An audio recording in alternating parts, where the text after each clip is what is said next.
I call this story of resilience, of rising to the occasion, the found and the lost. When Sylvie first entered my office with Ben, her husband, the word that came to mind, and I mean this with all due respect, was schlub. While Sylvie was svelte and stylish, Ben was a mess. Nowadays, when Ben came home, he popped open a beer, plopped in front of the TV set, and affably gave not much.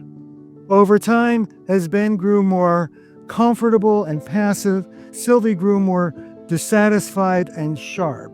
When I told Ben that Sylvie was right, that he'd let himself go in all sorts of ways, at first he collapsed into a pool of shame, and I had to prop him up emotionally. But eventually he digested the difficult news, and together we embarked on an explicit makeover. He needed to come out of his passivity and his shell and engage. I'm doing this for love, he told me in one session later on. And he said he had a good time with his daughter Carrie, going over it and trying to find the perfect romantic gesture, until Carrie got fed up with her father's indecision and said, "Just buy her some damn flowers, Dad." Her husband's nascent attempts at closeness. She loved him. She was a good person. Which is why I'm telling you the story. It was Sylvie's goodness that drove her out of her car one snowy winter New England night. The car in front of her had skid on a patch of ice. Sylvie and Carrie went out to lend a hand.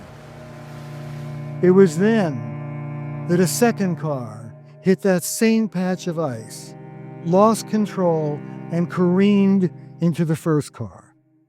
Careened into Sylvie and Carrie. She simply refused to take in that Carrie was gone. Ben called me, barely able to speak. "You've got to help her," he said.